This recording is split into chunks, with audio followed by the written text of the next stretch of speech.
Hello everyone, it's Shane Kanto, your Wasteland Reviewer, and this is a very special episode of Wasteland Talks, my weekly show where I take a deep dive, not Wasteland Talks, welcome to the Wasteland. You know what? Been doing all of these for so long. This particular episode is the last in my series of John Carpenter films, which were voted in by basically my brother for John Carpenter to be highlighted. And I'll be starting John Ford with my next episode. But we have to get through The Ward, and my buddy Joe here from the Movie Club is here to join me to discuss John Carpenter's The Ward, starring Amber Heard. Let's go get a drink, guys. Hey, how you guys doing? You might need a drink to get through this one, but if you haven't tuned into Welcome to the Wasteland before, we have 3 segments. We start with coming attractions, and this episode is dropping June 2nd, so we'll be talking about the releases for June 2nd, then our feature film, The Ward, and then leaving you with some recommendations. So let's get things started with our opening weekend. The Boogeyman does come out, the adaptation of a Stephen King novel, and a few smaller films, but June 2nd is going to be ruled by one man, Spider-Man. Yeah. And there's a ton of him. So it's Spider-Man across the Spider-Verse. Joe, why are you excited for this new film? Well, you mentioned one Spider-Man, but I saw in an interview that they created 240 individual Spider-Men just for that film. Just the scale of it is being hyped as being something that has not been done. Guillermo del Toro has gone on record saying that this is a very ambitious film. And we already knew from the get-go when the first Spider-Verse movie came out that every filmmaker working on it was saying that this is a very ambitious project. You know, and I think, you know, with all that said and done, the first movie was fantastic. Just in general, with the way Spider-Man as a property is being handled for cinema is take Morbius out of the equation, or take, you know, Venom out of the equation. The new Craven movie coming out. Exactly. Take those. You still get some really solid films. Like, I was watching Homecoming today, and I gotta honestly say, like, it was the lesser of those movies, the Disney Marvel movies, but it was still really good. So, like, you know, I have full faith that this movie is going to be great. It makes me... I watch it, and I am reminded why I love Spider-Man, and I watch it, and I'm reminded why I love animation. And it's a good reason why many people take that first movie and say it's like one of their favorite animated movies ever. And it's just came out a couple years ago. Like, we're putting it on a list of like Lion King and Snow White or Fantasia, and putting Spider-Verse on that list really says a lot. So yeah, that movie looks... The second movie... I'm looking forward to it. Well, and along with being one of the people thinking it's one of the greatest animated films of all time, a lot of people like, this is the Spider-Man movie.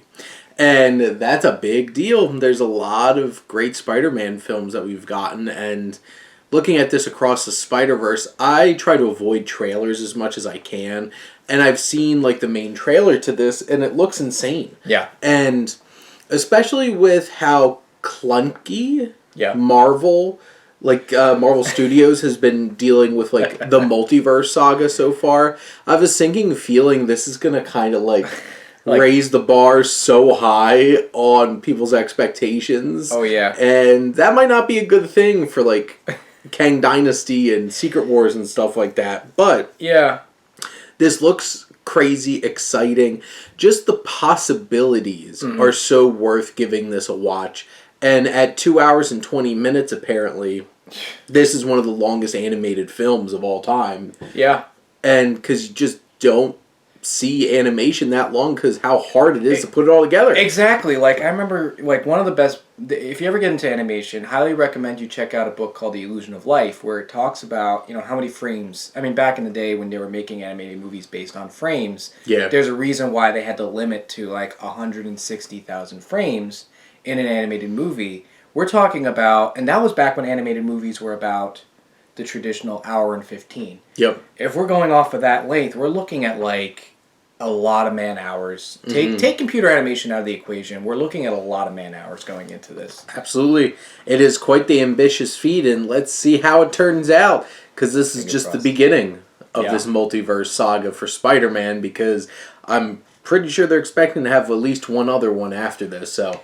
things are going to get crazy. And not only like multiverse, they acknowledged the MCU in the movie by mentioning and fixing something that bothered me. And I know I talked to you about this. Didn't bother you, but did bother me as a fan. Where in Doctor Strange: Multiverse of Madness, they refer to the MCU as Universe 616. Now, any old head Marvel fan knows that is the comic book universe that Stan Lee, Steve Ditko, Marvel Bullpen created. That bothered me because I was like, I'm not gonna. It's a movie, so it's a nitpick. The trailer, the Spider-Verse, acknowledges that the MCU is Universe 19-9999, which is what it actually is. So, homework was done.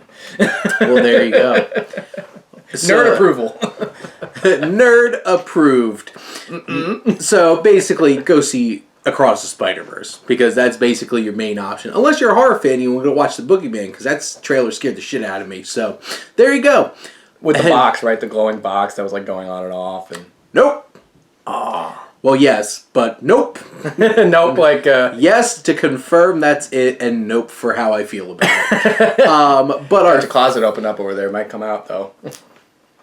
Don't start that, Joe. I won't. But our feature is the last film, as of now, of John Carpenter, which is The Ward. And this released back 2010, 2011. So a little backstory here. So this film is starring Amber Heard early on in her career. You have Mamie Gummer, Meryl Streep's daughter, and Jared Harris, who is, like the head of this psych ward and, the only veteran actor here that actually lends some actual acting to this film. Yeah. But some of the backstory, so this is about a young woman who's institutionalized in 1966. It is filmed at Eastern State Hospital in Medical Lake, Washington. So this is an actual ward that they shot on.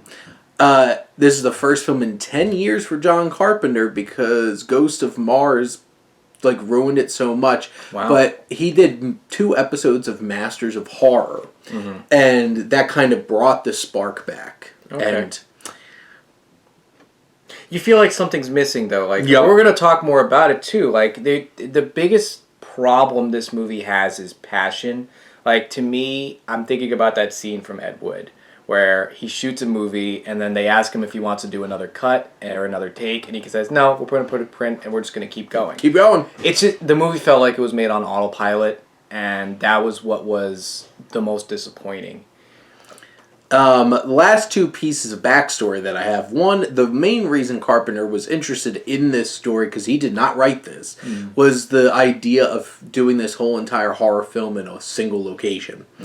And they actually had to cage the crew off from the actual hospital in use so that they could film this film and not be interrupted by actual patients. But, Joe, what are your general thoughts on the film? Well, that's the thing. I mean, I... like many people who watched the Amber Heard Johnny Depp trial last year, I was just kind of interested to see what this was, because you hear about John Carpenter coming out of retirement in some ways to make a movie. You're just kind of curious to see what it's like, on top of the fact that, I mean, at this point, the trial was over-publicized, and I think everyone's got an opinion on it. Even if you've seen it, haven't seen it, a part of me was just kind of curious to see what a movie about Amber Heard having there's a mental illness. I don't want to go into the spoilers just yet, but well, we spoil the hell out of these movies on here, so go right ahead, Joe. Well, she has a personality disorder, and in the trial, she was diagnosed with borderline personality disorder, so I was just kind of curious to see if art imitates reality or reality imitates art. And it is very funny how, when watching this movie right after watching that trial, there's moments where it almost feels like you're watching 2 singular moments. And I saw the movie on YouTube. It was on for free on YouTube. It wasn't free, unfortunately, now. They probably took it down. And and I saw the I saw a lot of parallels. I was able to pull up some clips and be like, she literally just said the same thing she did on the friggin' stand.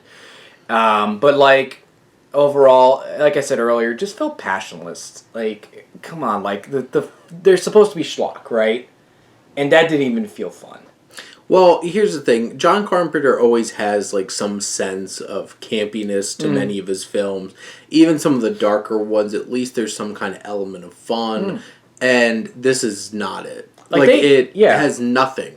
The only couple of things that I noticed that like really stood out to me that felt like John Carpenter were, it still looks like a Carpenter film. It's set in the 60s, but this was made in 2010, and I was wondering if it was going to have that feel to it. And you look at the film, and it's like, yeah, it looks like his like 90s work, and the voyeuristic camera work, because that's like the trademark of John Carpenter, and you get that here. And there's some pretty interesting shots that they offer. I just feel like a lot of the horror is zapped out by some bad makeup on an actual person, which like give props. There's no CG in it. True. This is one of those moments where might have helped a little bit to make it a little more creepy or like ethereal or something, because like it just looked like a girl in bad makeup and like throwing around, and it wasn't scary. No. And so many of the scares are either telegraphed, shade, like you've seen that specific jump scare so many times, and jump scares. Yeah. Which, like, that's not John Carpenter. Nope.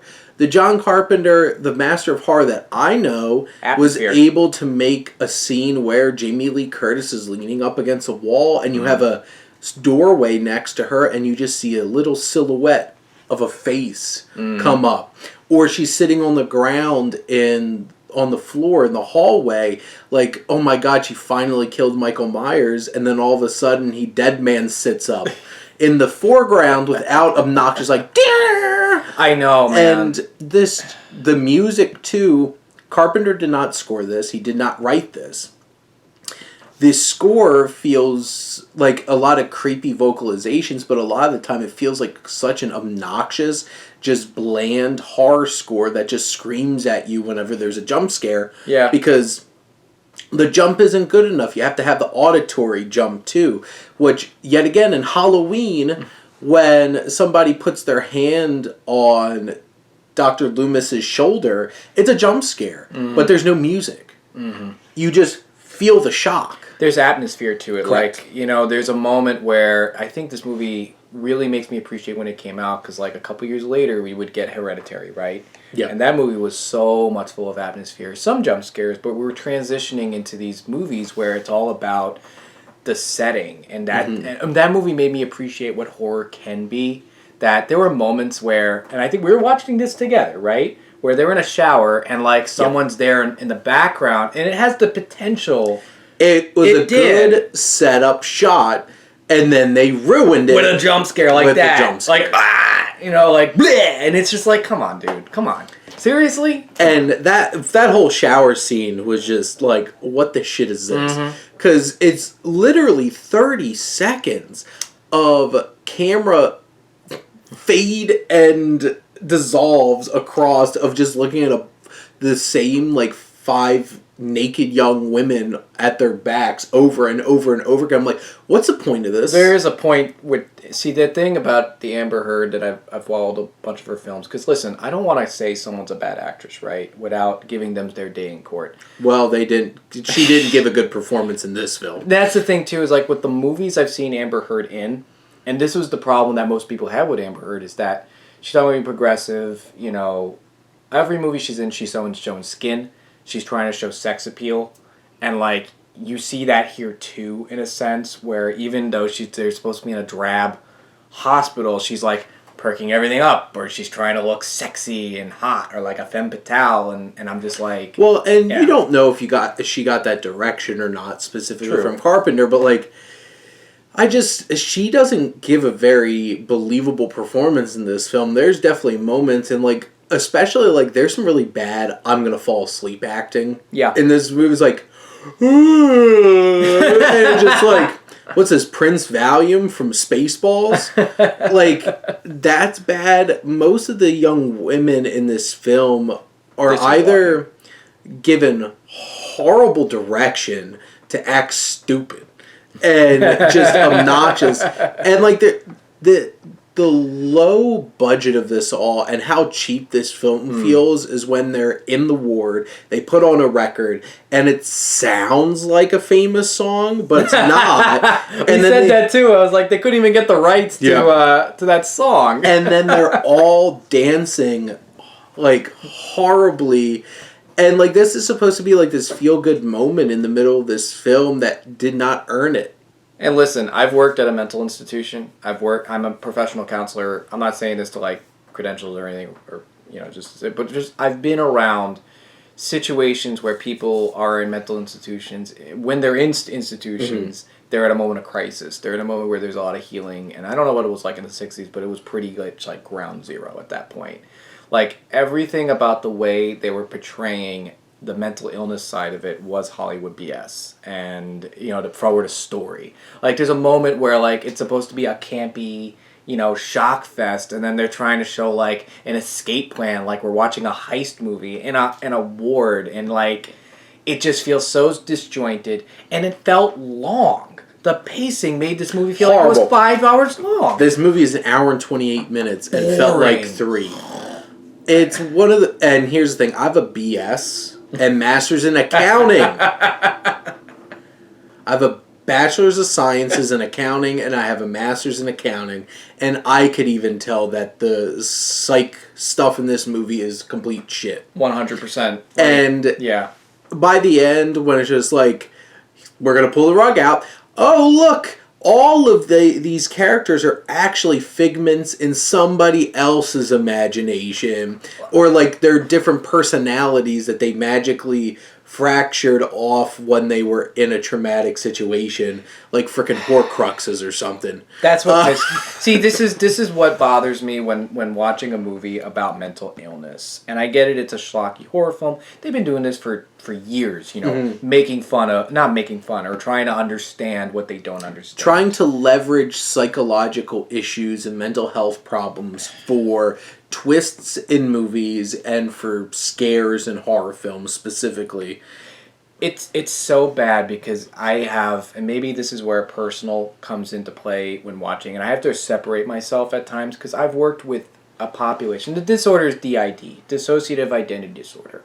I've worked with patients and I've heard about these stories about what these people go through in order for, because the idea of it is that it's to protect. Whereas I don't have the strength in myself, so why don't I create somebody else? And they'll even tell you, like the main alter will tell you that this is just my way of coping with the trauma. So I'm going to have someone else step in that's going to take over for me, and they're going to be the one that's going to be figuring it out. The Nutty Professor deals with this with more tact than this movie. Unfortunately, exactly. That's why the Hulk is probably the best interpretation of DID, because they actually did their homework. This is a situation, and tell me if I'm correct, because this girl goes through a horrible traumatic situation where she creates an altar that burns a house down, but then that altar comes in later because there's 4 or 5 other altars, and then the other altar's trying to kill off another altar when they're cured by the psychiatrist, right? So, I'm really confused. There's 6 alternate personalities. Uh-huh. Like, the whole setup to the movie is, like, these young women in a psych ward are being hunted by the ghost of a girl that they supposedly, like, killed or something. Right. But as it turns out, the young women that we're supposed to be rooting for are parasitic personalities being hunted by the girl who's being tortured by them. And it's just like, oh, so we should have hated them the whole time to begin with. Mm-hmm. That's another, like, I get it for the twist factor, but, like, from a narrative standpoint, you expected, well, first off, they did a horrible job of getting us to care about any of them in the first place. They're just cannon fodder. Uh-huh. And because of some odd filmmaking choices, they ruin the scenes where we actually get to see them, like, destroyed. Yeah. But, like, by the end, you're like, oh, wait, we wouldn't have rooted for any of them. And then John Carpenter, especially in his later half of his career, had a knack for, well, actually, no, his whole career, he has had quite the knack for cliffhanger shock endings, like final shots. Mm-hmm. And some of them are so great, and this is not. Like, his last two movies, like, literally, there is no end. Nope. Of Ghosts of Mars. Like, it just goes, like, it's like real life. We need to get, I was like, wow, now we got to get them now, and they run off, and it's like, it feels like we're going into the third act of the film, except they didn't have budget. And they're just like, well, that was the end. Maybe we'll get a sequel someday. That was John Carpenter asking the producer, we're going to make this again. We're going to get there, right? No. This movie's ending feels so cheap. Mm-hmm. And it's only for the sake of having a shock horror ending. That's it. It is Freddy ripping the mom through the front door at the end of Nightmare on Elm Street, who happened to be a dummy, which is why that shot looks so hilarious and stupid in the actual movie. But like, that's basically what you get at the end of this movie, and it's so unsatisfying, and along with the rest of the movie that's so unsatisfying. And visually too, yeah. This made me... The dialogue is clunky and awkward. The production design and costume designs are cheap. Yeah. Trying to recreate the 1960s. Just everything feels so cheap, so lazy, so undercooked. And there's only very limited sprinkles of John Carpenter's direction in here that really stand out. And it made me wish that Ghost of Mars was his last movie. Yeah, and not only that, like you mentioned earlier, that this was a project he was interested in because he wanted to explore what he could do with a single location, right? Yep. The problem, and that was the biggest problem, well, there's many problems I have with this, but that's a problem in the movie because on a set, you have more versatility. You can have Dutch angles. You can have, you could be more experimental with the camera. Like, you're stuck in a hallway. And that's the problem with the mental institutions, that they're hallways. You can't really have, a giant camera go around and do a lot of dynamic shoots with that. Well, here's the thing. You can watch The Shining. Mm-hmm. Stanley Kubrick did some amazing... That's the thing. This just feels so uninspired. Yeah. And it's just, after watching Carpenter's film, like, In the Mouth of Madness... Mm-hmm. This feels like such a pale comparison of the same kind of ideas dealing with mental illness. And that one was so bold and ambitious, even though not all of it worked, it's still something so worth watching. This has nothing that makes it worth watching. It, to me, feels like, now that we're talking about it, like, we speculate all the time about what filmmakers are going through when they're making certain films. Like, I'm watching this, and I feel like I see the struggle between a director who just gives up at some point, right? Like, there's such a hapless sense of, I can't do this, and then I'm just going to wing it. Because that's just how I feel watching it. I just feel there's no passion. The actors aren't really giving it their all. And, like, when we're talking about an issue with direction, that's how I'm feeling with Carpenter. Like, he's just, at a point in his life where I'm making a movie. We're going to see how we're going to print it, put it on, to quote Bill O'Reilly, we're going live. Well, and at this point, John Carpenter keeps making great scores for other movies and cashing his Halloween royalties checks. So, and enjoying doing music with his son. The George Lucas approach, right? Good for him. Yeah. I just wish that he stopped in 2001 and then this didn't happen. Yeah. So... But those are our thoughts on The Ward, which really is, this is the only movie of his that I don't think is even worth watching. Wow. To be honest. At least all the other ones had some things interesting about it. This has nothing. So we're not going to tell the audience to check it out. What do you think about the movie? We're just going to tell you. If you do watch it, let us know what you think. Shane just spent $4 on YouTube. And I think he probably feels a remorse right now for having... I've spent $20 to rent movies during the pandemic that were just as bad as this. So, you know what? At least this was $4. But now we have some recommendations for films that we want you to go check out. Please do. So, Joe, what are you recommending? All right. So, last week... Well, by the time this comes out, so it's going to be in theaters for a while. Hopefully, it's going to catch on and be in more theaters, because I feel like by the time this episode might come out, it might be on VOD already. Yeah. So it's definitely worth checking out at home. Yeah, so the movie is BlackBerry. So a little background for the younger folks. Back in the day, before We gotta say that now because there's kids out there that don't know what BlackBerries are, right? Go ahead. Like we knew them as the original smartphone. Yeah, they were indeed the original smartphone. They were so hot. Like there was a point where every one of us, before iPhone came out, wanted to get this device that could go on the internet. You could watch videos. Get a keyboard on it. A keyboard. They even mentioned like the scrolling. Like I loved that. It was such a great tool. It talks about the story, and it's not a spoiler because do you guys know what a BlackBerry is? This movie's going to explain why you don't know what a BlackBerry is. It captures the anxiety of a company that's going down so well that, it almost feels like a documentary. I found out about this director, Mark Johnson. Is that his name? Matt Johnson. Matt Johnson. Who plays the one second of the founder. Yep.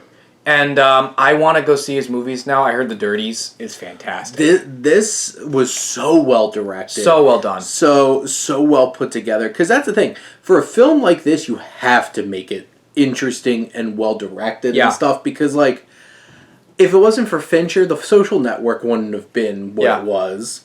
But yeah, I don't think I've watched any of his other films. And it looks like he's done some series and stuff like that, but yeah he has The Dirties. My friend Matt, we were watching this together, and it's funny because he didn't know that this movie was directed by Matt Johnson, and he loved the movie The Dirties. Well, that's getting added to my watch list. He basically, I remember watching this movie with him in theaters, and he said two things that I've never heard Matt say. He said, "Where did you find out about this, man?" And then he said, "This is the best movie I've seen this year." Like, we know Matt. Yep. That's a high level of praise. I have seen 300 films so far in 2023.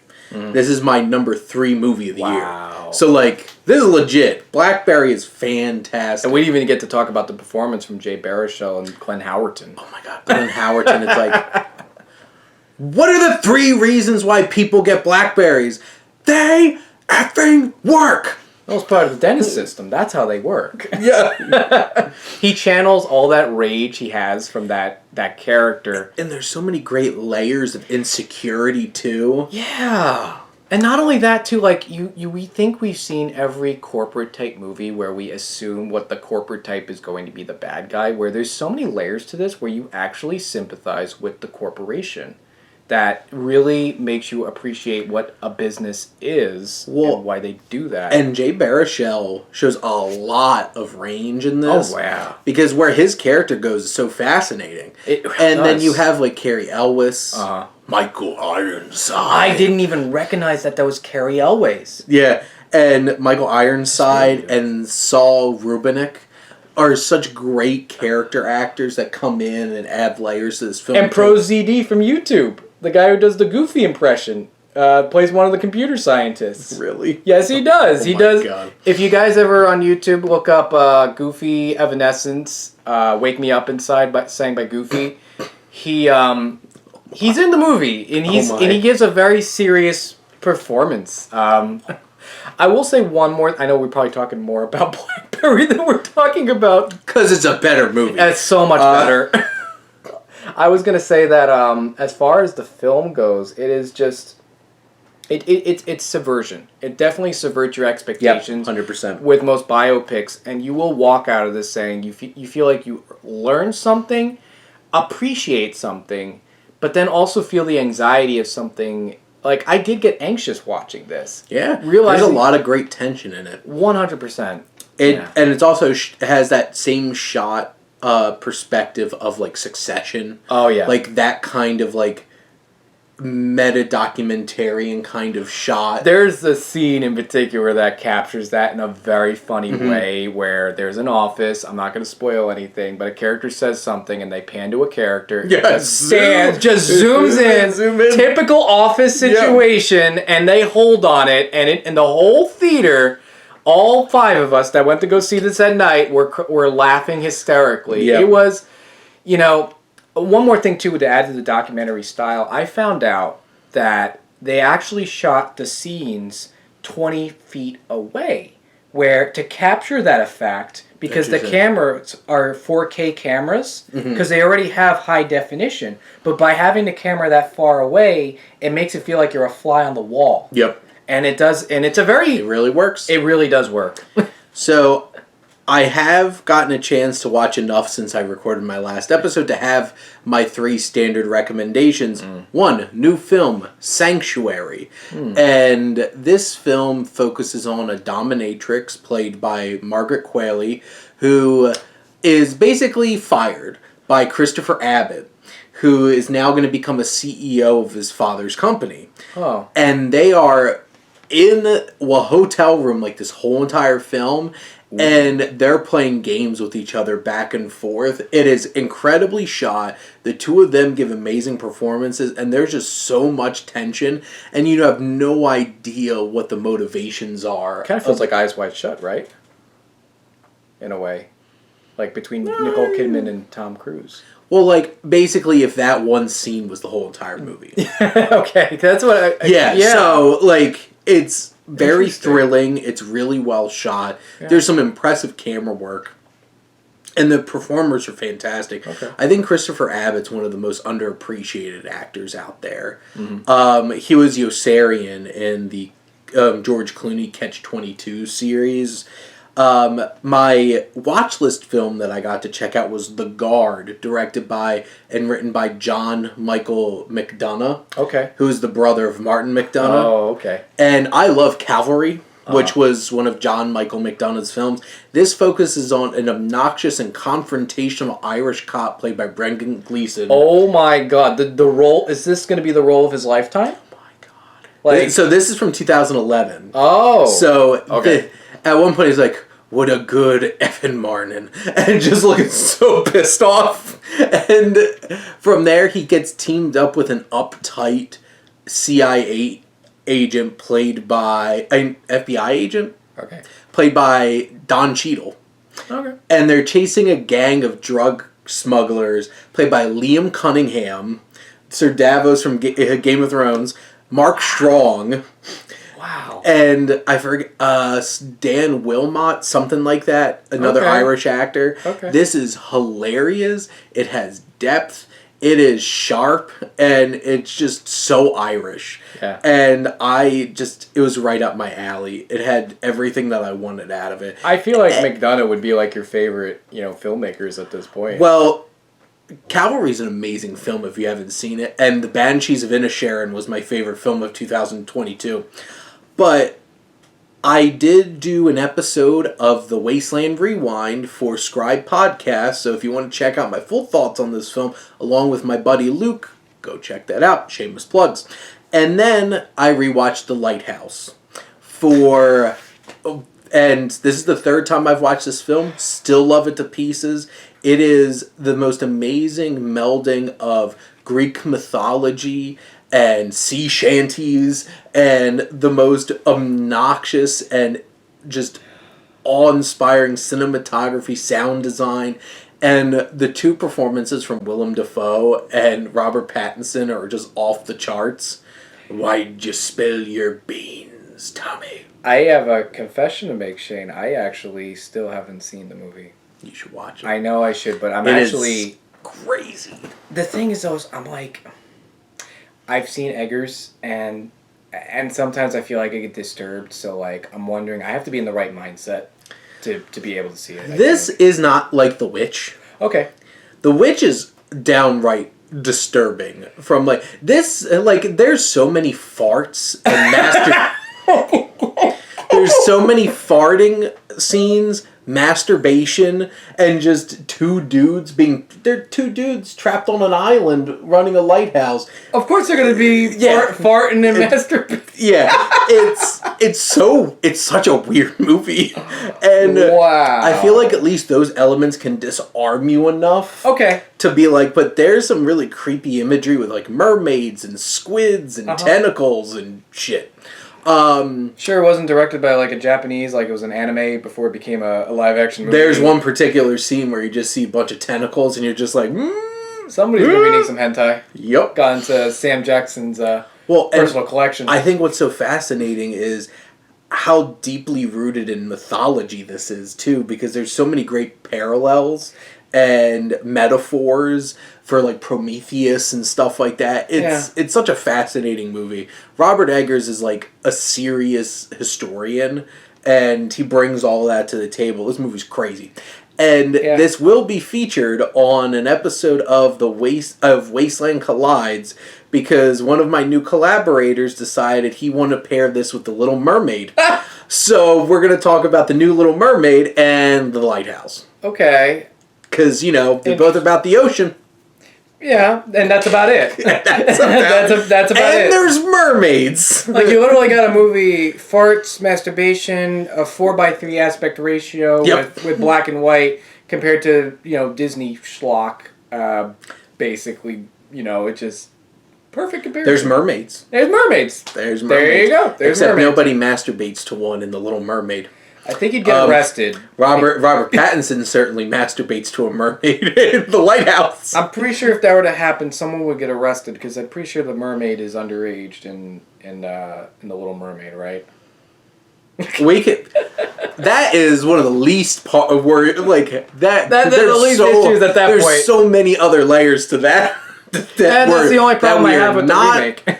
Going to dig into. But Joe, thank you so much for coming on to Welcome to the Wasteland. Would you like to shamelessly plug anything before we wrap up? I've been saying this forever, but I'm taking it seriously, where I would like to start. So on my channel, Joey T Cartoon P, I've reviewed animated films since 2010. I've taken a break due to COVID and, my own personal real life stuff, where it was kind of hard to like get back into watching the videos. That I want to start going back into making shorts. So be on the lookout. I know I've been saying this like every plug podcast, but I do think I will be, making some more animation based reviews. When it'll happen, how it'll happen, still in the works, but I do have content if you want to check that out, where I talk about animation. I feel like that was my first realm. And you could go back to 2016 when I appeared for the first time on a YouTube channel. That's right. Was talking about Kung Fu Panda 3. Probably one of my favorite discussions too. We have to do a special one because we're going to get Kung Fu Panda 4. Oh, and did you hear about the premise of that one too? Yeah. It's like a chameleon or something that can turn into all the other villains. Bring them all back. I want Ian McShane, Gary Oldman, and J.K. Simmons back. All of them. All the movies, all the feels. But this has been a wonderful ride going through all of John Carpenter's films, even though like the last month and a half have been shaky. But I will be starting John Ford for the next 80 weeks. So good luck and strap in and let's go for a ride. But thank you as always for tuning in and supporting your Wasteland Reviewer.